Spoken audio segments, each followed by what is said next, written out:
Bonsoir. Dans l'actualité de ce dimanche 7 mars, une vigilance orange dans le sud de la France. 12 départements sont concernés au moins jusqu'à demain soir à cause de chutes de neige, de l'Isère aux Pyrénées-Orientales. Depuis le début de l'après-midi, la neige a fait son apparition dans la vallée du Rhône, comme ici, vous le voyez, dans le Vaucluse, avec déjà des difficultés de circulation. Le bilan n'est pas encore définitif, mais selon les organisateurs, 650 000 visiteurs sont venus cette année au Salon d'agriculture Porte de Versailles à Paris, qui va fermer ses portes dans quelques minutes maintenant. C'est 20 000 de moins que l'an dernier. La crise du monde agricole explique en partie cette petite désaffection. On y reviendra à 19h30. Al-Qaïda avait prévenu et avait menacé. Menace mise à exécution aujourd'hui. Des attentats ont fait 38 morts et 110 blessés, alors que les Irakiens étaient appelés à élire leurs représentants au Parlement. Selon les premières estimations, la fréquentation a été importante. Les résultats ne sont pas encore connus. Il faudra ensuite constituer un gouvernement.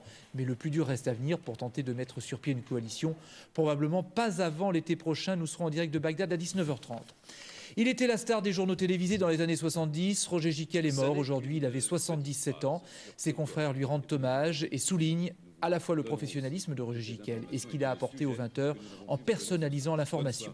Et puis on l'a appris il y a quelques minutes, le décès de Patrick Topalov d'une crise cardiaque, l'interprète de J'ai bien mangé, j'ai bien bu, entre autres, ou de La chemise grise avec Sim. Il était acteur, artiste populaire.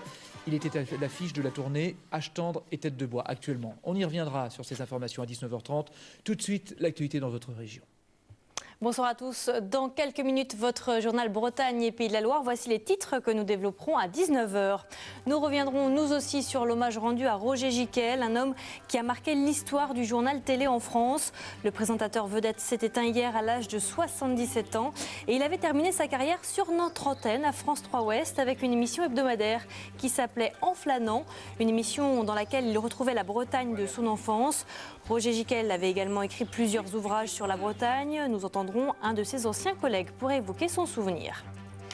Une semaine après la tempête dramatique qui a ravagé la Faute-sur-Mer et l'Aiguillon, nous nous intéresserons ce soir aux risques psychologiques pour les sinistrés et les sauveteurs. Comment les pompiers se sont-ils organisés pour prendre en charge les victimes? Comment faire pour éviter le trauma post-traumatique? Je vous propose d'écouter le docteur Yves Bescon, psychiatre responsable de la cellule d'urgence médico-psychologique. Ce que l'on craint le plus, c'est à long terme ce que nous appelons un état de stress post-traumatique, avec des scènes traumatiques qui en font des flashs dans l'esprit des gens et qui commencent à avoir des impacts sur leur santé mentale, sur leur santé physique, sur leur vie sociale, leur vie professionnelle, familiale. Et puis en sport, nous vous parlerons de l'exploit d'un Strasbourgeois, Driss El Himmer, qui s'est imposé cet après-midi au championnat de France de cross. Pour en savoir plus, restez avec nous. Le journal, c'est à 19h. 1, 2, Bourdon. Les mots se bousculent dans sa bouche. C'est moi qui écris comme ça. C'est beaucoup plus logique d'écrire comme ça. Mais bon, ça sera plus simple de faire simple. Les objets lui résistent. Il est encombré de son grand corps, mais il avance avec une énergie communicative. Cet irrésistible Monsieur Hulot Vantès est André Lemeute, un sonneur virtuose amoureux de la langue bretonne et de la musique. Le Grand Dédé, samedi à 15h25.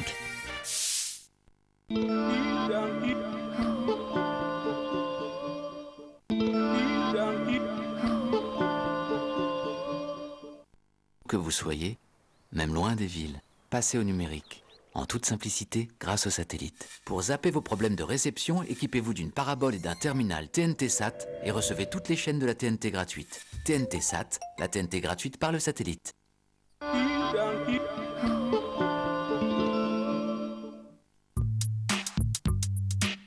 Retrouvez vos éditions d'information sur France3.fr.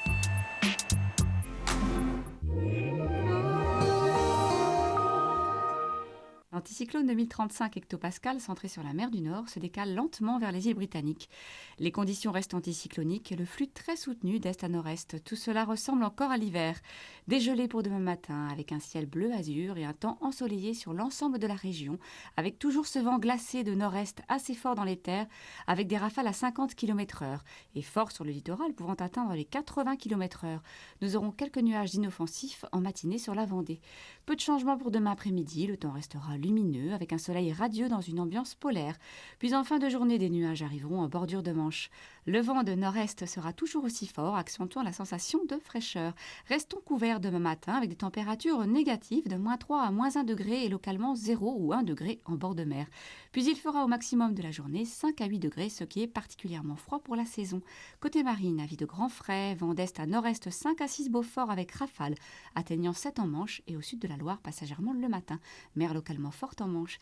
Il est encore temps ce soir de souhaiter une bonne fête à nos grands-mères. On se retrouve après le journal.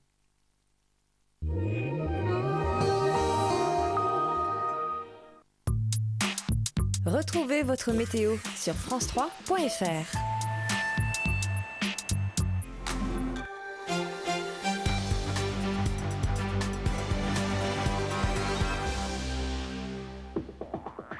Bonsoir à tous, bienvenue dans cette édition Ouest Bretagne et Pays de la Loire. À la une de l'actualité, cette grosse frayeur pour des pêcheurs bretons. 2 thoniers ont été attaqués par des pirates entre les Seychelles et la côte somalienne. Cela s'est passé vendredi. Retour sur les faits avec Jean-Marc Levaillant. Avec à leur bord des commandos de marine, les thoniers bretons ont repoussé l'attaque des pirates vendredi après-midi dans les eaux internationales à 420 milles au large des côtes somaliennes. Alors que le Talenduik en pêche avait repéré 3 embarcations, le Trévignon et le Torrejula se sont portés à son secours. Lors de la manœuvre, l'un des bateaux des pirates a coulé et les navires bretons les ont embarqués. Actuellement, le Torrejula et le Trévignon font route vers les Seychelles avec 6 pirates à leur bord. Dans la zone de lutte contre la piraterie, la frégate française Nivose détient par ailleurs 42 pirates arrêtés depuis vendredi, ce qui constitue un record. L'an dernier, les attaques de pirates avaient débuté en mai. Cette année, ça commence plus tôt en raison de la météo. À Rennes, les recherches s'intensifient pour retrouver la trace d'un adolescent de 16 ans disparu depuis jeudi soir. Les pompiers ont sondé la Vilaine ce matin entre Cesson-Sévigné et l'Écluse de Rennes. Un hélicoptère de la gendarmerie a également survolé la zone.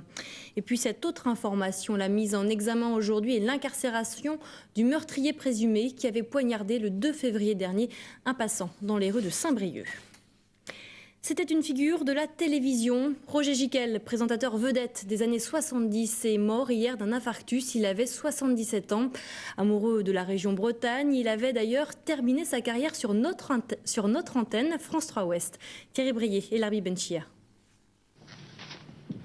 La France a peur. Je crois qu'on peut le dire. Quand Roger Giquel prononce cette phrase le 18 février 1976 au moment de l'affaire Patrick Henry, il ne se doute pas qu'elle restera autant dans les mémoires, même s'il terminait en disant qu'il ne fallait pas céder à cette peur. Bien avant cet épisode qui le poursuivra longtemps, le Breton avait commencé sa carrière comme steward à UTA avant de s'essayer à la comédie. Puis ce sont les vrais débuts de journaliste, d'abord en Normandie au Parisien Libéré, puis à France Inter. Et en 1974, les suites de l'éclatement de l'ORTF le propulsent au fauteuil de présentateur pendant 5 années, où il introduira parfois des grains de sel très personnels dans un journal de 20 heures, bien dans la norme des années Giscard. En 81, c'est la fin de l'idylle avec la première chaîne. Roger Giquel va désormais naviguer de droite et de gauche, Europe 1, France Inter, avant France 3 Ouest, où il mènera pendant 5 ans une émission vagabonde, en flânant avec Roger Giquel, grâce à laquelle il va explorer tous les recoins de sa région. Madame Béatrice Quéré, bonjour. Sur la carte française des vins, le Janière n'est qu'un confetti de tuf. En flânant avec Roger Giquel marquera le public breton et laissera de grands souvenirs à ses coéquipiers. Le souvenir que Roger va surtout aussi nous laisser, c'est un souvenir d'un extraordinaire accoucheur. C'était quelqu'un qui avait un très beau contact avec tous ceux qu'il rencontrait. Il savait faire parler les gens, il savait les mettre en confiance, il avait une belle écoute. La Bretagne, il l'aimera au point de lui consacrer plusieurs livres. En retraite à Plouer-sur-Rance, il va également militer pour sa préservation, en particulier dans l'association Eau et Rivière. Roger Giquel laissera donc dans la région une image plus contrastée que le seul souvenir de la France à peur, un homme qui croyait à son métier et savait le dire. L'honneur du journaliste, si j'ose dire, c'est de défendre ce qu'il croit être juste. Direction la Vendée à présent. Une semaine après la tempête dramatique qui a ravagé la Faute-sur-Mer et l'Aiguillon, nous nous intéressons ce soir aux risques psychologiques pour les sinistrés et les sauveteurs. Comment faire pour éviter le trauma post-traumatique? Élément de réponse avec Mourad Falla et Luc Prisset. Pour prévenir tout risque de traumatisme psychologique, il faut agir vite, très vite. Dès les premières heures, une cellule d'urgence médico-psychologique a été mise en place. Avoir perdu un proche, avoir survécu à la catastrophe, être sinistré sont autant de situations favorables à l'apparition de troubles.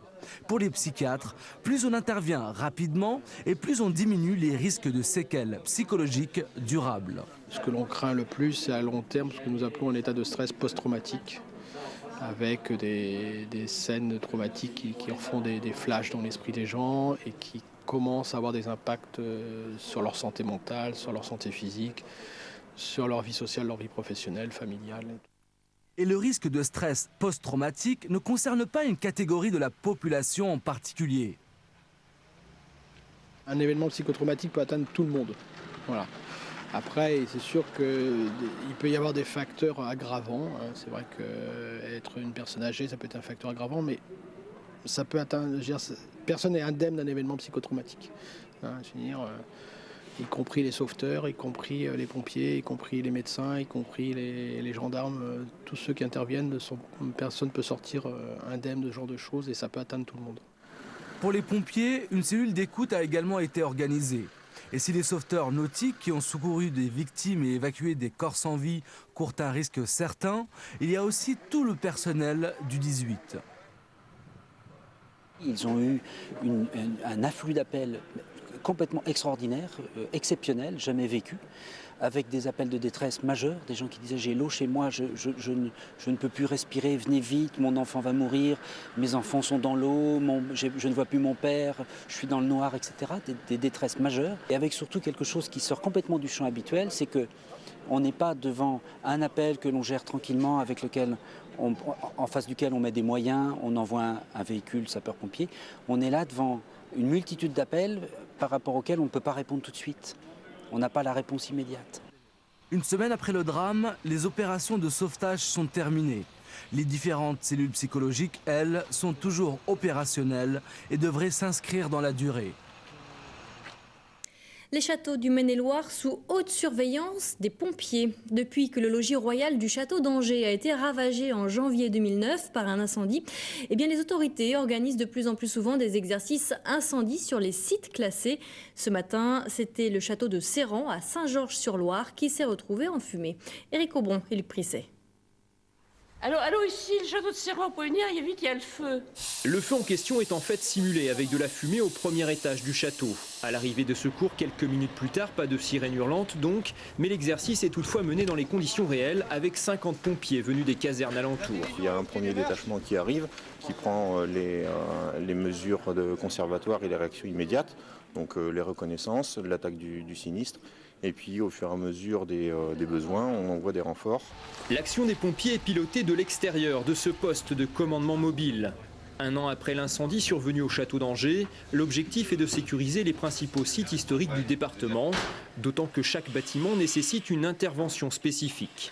Alors la difficulté, vous l'avez bien vu, ça peut être parfois les questions d'accès, les questions de points d'eau, et puis après la configuration des lieux, où on est sur des bâtiments anciens, donc qui sont certes très vastes aussi dans leurs dimensions, mais aussi particuliers par rapport à leur cheminement.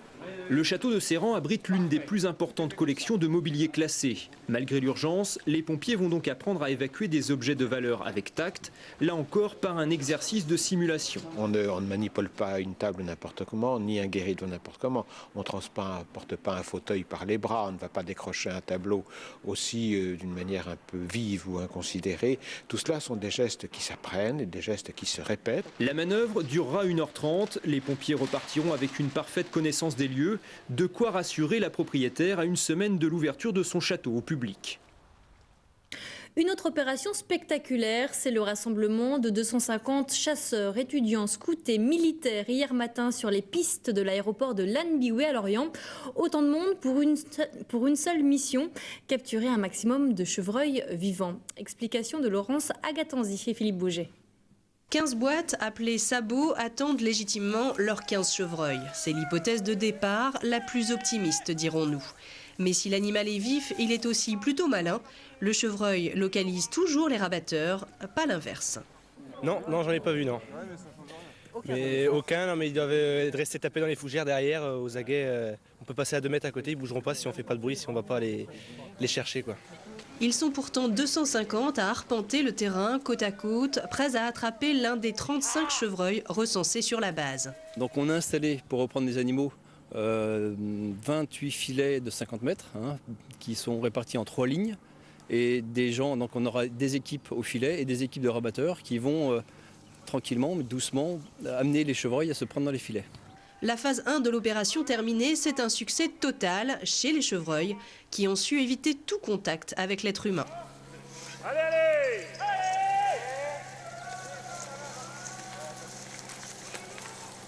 le poste du milieu, est-ce qu'on est reparti ou on se réaligne là? Parce que tout le monde est stoppé là. Non, non, on continue, continuez.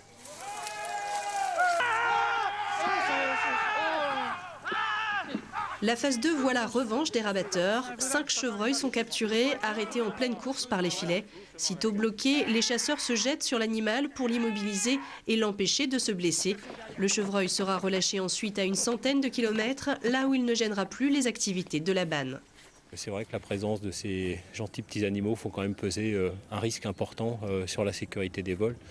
Et c'est à ce titre-là qu'on organise la battue pour les soustraire de notre environnement. Dans 2 semaines, une autre battue sera organisée à Llanbiwé, toujours pour éradiquer les chevreuils. Mais cette fois-ci, les chasseurs retrouveront leurs chiens et leurs fusils. Le Salon européen des pêches ferme ses portes ce soir à Nantes sur un constat. La pêche de loisirs est un secteur en pleine forme. Voyez ce reportage de Marie-Christine Dupé et Thierry Bercot. Passionnés depuis toujours ou nouveaux pratiquants, tous sont ici à l'affût des dernières tendances en matière de leurre, de moulinet ou de GPS traceur de cartes. Un marché du matériel de pêche qui compte en France environ 250 entreprises, fabricants ou distributeurs, certains de niveau international, mais la plupart régional, voire local. On est sur un marché d'environ 3 millions de pêcheurs et le poids de la filière est d'environ, juste pour le matériel de pêche, on peut parler de 2,5 millions d'euros. Il faut dire qu'avec un budget de 200 à 250 euros, chacun peut déjà assouvir sa passion, mais en bord de mer seulement. Sur l'eau, l'investissement est plus conséquent, à partir de 14 000 euros pour ce bateau. Il y a de plus en plus de bateaux sur le marché, de plus en plus de marques. Donc du coup, il y a une guerre des prix sur les bateaux de 5 à 6 mètres. C'est un premier bateau qui est transportable, avec un programme très large, sport nautique, pêche, promenade. Pour les équipements comme pour les embarcations, la concurrence est en effet aujourd'hui féroce. Mais le secteur tire plutôt bien son épingle du jeu. C'est un marché qui est sain et donc qui passe mieux que les autres secteurs d'activité la crise. Certains types de pêche sont à la mode, mais la pêche n'est pas une mode, c'est culturel, c'est inscrit dans ce que les gens ont envie de faire et donc on passe ces moments d'une façon plus confortable. Pêche sportive ou de loisirs, l'univers est en tout cas très masculin.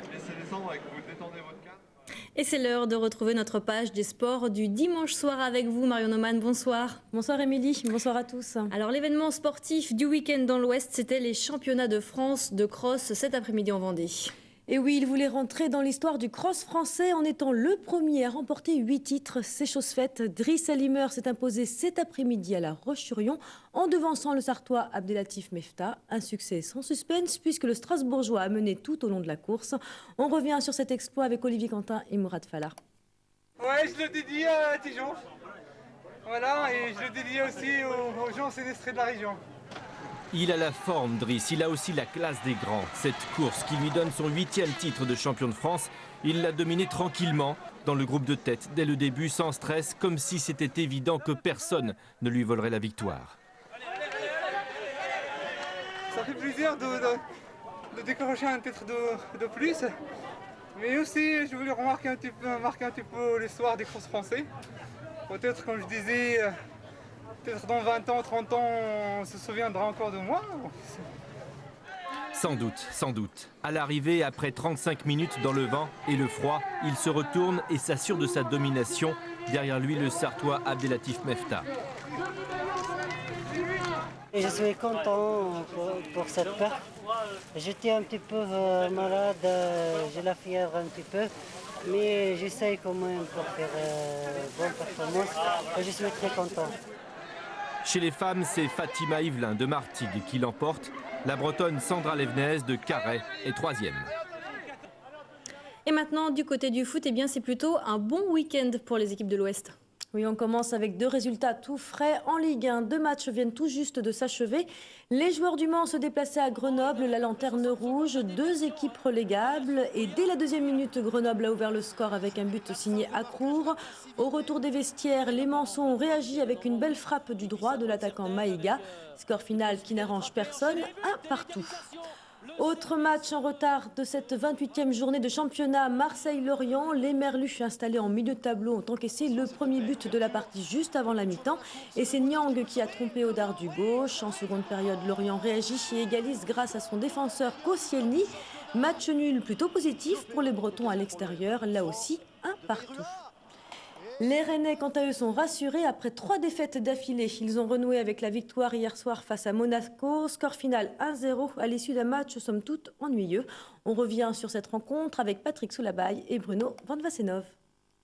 Que faut-il retenir d'un tel match? Pas grand-chose, sinon qu'il faisait froid et que le spectacle servi par les 2 équipes n'avait pas de quoi vous réchauffer. À l'image de cette première action monégasque, sans conviction, c'est mou, ça manque de rythme. Quel ennui! 28e minute, première action rennaise, vraiment dangereuse. Le Roi obtient un coup franc, le pied gauche de Marvaux libère les Rennais avec l'aide de Bocanegra. Bocanegra, buteur cette semaine, déjà avec les États-Unis. 1-0. Guy Lacombe, ex-entraîneur des Rouges et Noirs, aujourd'hui entraîneur monégasque, n'est pas vraiment très content de sa soirée. Je suis professionnel, je suis entraîneur de Monaco, je joue contre Rennes. Bon, voilà, il faut essayer d'aller chercher 3 points. C'est vrai que je reviens dans une région que j'aime bien. Voilà, mais bon, après, vous savez, il faut faire abstraction du passé et puis penser à demain. L'avenir, c'était aujourd'hui et demain, c'est Bordeaux. Voilà. Ouh là là, avenir, passé, compliqué tout ça. Une chose est sûre, sur le terrain, le présent n'est pas reluisant. Hormis ce coup de tête du Sud-Coréen Park et puis cette frappe de Marvaux bien servie par Romain Danzé. Il fallait une victoire, elle est arrivée. Donc maintenant, j'espère que ça va nous faire du bien au moral et qu'on va jouer un peu plus libéré. Je vous avouerai que ce n'est pas le football que j'aime, vous le savez. Mais de temps en temps, il faut savoir le faire et puis de temps en temps, il faut savoir l'accepter. La fin justifie donc les moyens, peu importe le football, pourvu que l'on ait la victoire. Et grâce à ce coup sans éclat, Rennes remonte à la 9e place du championnat de Ligue 1. Un peu de basket maintenant et 2 déplacements réussis pour nos équipes régionales de Pro A. Le Mans soulagé a mis fin à une série de 6 défaites consécutives. Le MSB consolide surtout sa première place au classement en s'imposant avec la manière au Colisée de Chalon-sur-Saône. 64-97, à saluer la belle performance de Dispenser, 18 points à la pause. Et puis à quelques centaines de kilomètres de là, les Choletais ont passé une aussi bonne soirée en remportant leur match face à Strasbourg. Dès l'entame de la rencontre, ils ont affiché leurs ambitions avant de se faire une petite frayeur en laissant les Strasbourgeois revenir quasiment au score. Finalement, Cholet Basket, dauphin des Manceaux, s'est imposé 98-85. Et puis il y avait aussi du basket féminin cet après-midi. Les joueuses de Nantes-Rosé recevaient Toulouse, 11e au classement. Un match à domicile qui leur a réussi puisque les déferlantes se sont imposées facilement, 85-65. Elles occupent ainsi la 3e place au classement qu'elles partagent avec 2 autres équipes. Et on termine cette page sport avec du volley, le ouf de soulagement à Saint-Nazaire. Et oui, c'était le match à ne pas perdre pour le SNVBA, lanterne rouge du championnat de Ligue B. Les Nazariens se sont sauvés temporairement d'une descente en nationale en gagnant hier soir contre Brive, une victoire 3-7-0. Émilie Langlade et Carole Philippi ont assisté à cette victoire. On appelle ça le match de la dernière chance. Après 3-7 gagnants mais douloureux, le Saint-Nazaire BVA s'est finalement imposé hier face à l'équipe de Brive. Le premier set avait pourtant bien commencé, mais rapidement les Nazériens se laissent dépasser et chaque point se gagne à l'arraché. L'enjeu pèse trop sur les joueurs qui peinent à se mettre en jambes. Ça manque un peu d'énergie et depuis quelques temps ils sont pas... ils enchaînent pas mal de défaites et faut quand même qu'ils se remotivent un peu je pense. Ce premier set décisif redonne confiance à l'équipe, mais la deuxième manche est tout aussi laborieuse. Les joueurs luttent sur toutes les balles. Réception fébrile, service flottant. Ce soir, seuls les blocs sont payants. Le deuxième set en poche, les joueurs se libèrent enfin. Mais le jeu reste crispé et ne décolle jamais vraiment. Comme les 2 précédentes, cette 3e manche se joue au coude à coude. Et la tension est finalement balayée à la 3e balle de match. C'est un match assez tendu. L'équipe aussi, autant Brive que nous, on était sous pression. On a du mal un petit peu à se mettre en jambes. c'est pas le plus beau match qu'on ait fait à Saint-Nazaire, ça c'est clair, mais bon, le résultat est là et je crois qu'on est content, on se raccroche à ça pour la suite. La suite, c'est le maintien en Ligue B et aujourd'hui l'équipe peut encore espérer. Donc je veux croire que l'équipe elle va rebondir, ne serait-ce que par cette victoire-là. On va essayer de reprendre un peu confiance et puis non, franchement pour l'instant je veux même pas envisager la descente. Et de la confiance, il en faudra. Les Nazériens doivent encore disputer 7 matchs. Ils rencontreront l'équipe de Cambrai le 20 mars prochain. On reste pas loin du sport avec de la danse. C'est au festival Jazz à Vitré. Rendez-vous où se côtoient actuellement concerts, cinéma, expositions et danse du Charleston au Lindy Hop. Un atelier suivi hier par Thierry Breillet et Larbi Benchia. Le jazz s'écoute, c'est sûr, mais il se danse aussi. Retour aux origines donc, quand dans les années 20, la tristesse du blues côtoyait la frénésie joyeuse du Charleston, du Lindy Hop ou du Cakewalk. Alors à Vitré, on s'est dit qu'en apprendre les rudiments serait une bonne entrée en matière pour le festival de jazz. L'idée c'est de donner des bases, donc qu'on appelle un touch step, voilà, des bases tout simples. Et à partir de ces bases-là, on essaie de libérer un peu du haut du corps, petit à petit, et que les gens puissent approprier petit à petit l'espace. Et aussi, il va par la suite improviser petit à petit, d'être le plus libre possible. Voilà. Et il n'y a décidément pas d'âge pour apprendre. Débutants complets, jeunes danseuses de modern jazz ou experts en valse et passo doble, ils sont tous d'abord un peu décontenancés devant la liberté et la spontanéité de ces danses qui ont engendré plus tard le rock ou le disco. On apprend des choses, mais ça va un peu vite, hein, donc moi j'aime bien que ce soit bien décomposé, bien prendre au ralenti, puis après on accélère, parce que là c'est un peu le cafouillage. Quelques heures pour apprendre, c'est peu, surtout que cet après-midi, les jeunes danseurs se retrouvaient pour un grand bal jazz au son du Cotton Club, un orchestre composé pour l'occasion de membres du conservatoire. Le tout était peut-être d'être bien accompagné. Avec la partenaire, bon, bah, pour se tourner, bon, les tac, tac, tac. Puis j'ai du mal à... Je suis la musique, moi, personnellement, donc compter les pas, c'est difficile. Bon. Mais enfin, si, ça commence à venir. Mais c'est vrai qu'il faut de la méthode pour arriver à faire quelque chose de bien. Jazz à Vitré, c'est toute la semaine prochaine, avec aussi des expositions. Et en concert, pour de vrai, David Reinhardt, petit-fils du grand Django, ou encore le pianiste rennais Edouard Leys.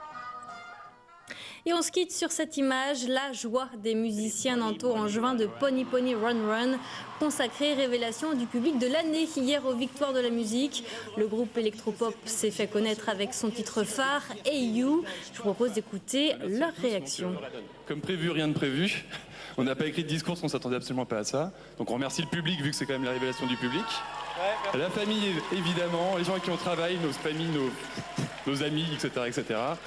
Et on en reparlera quand j'aurai réalisé, et puis ce sera cool. Et ils seront le 14 juillet au Festival de Poupée. Fin de ce journal, très belle soirée à vous.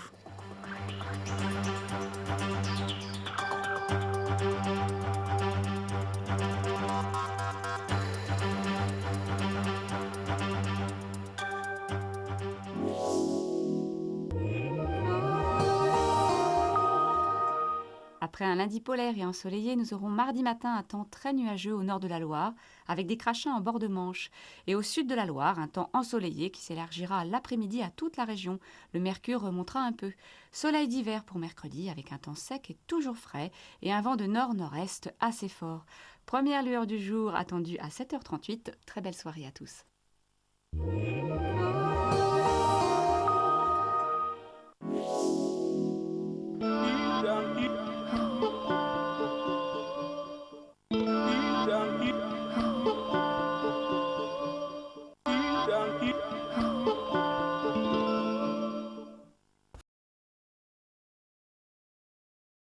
you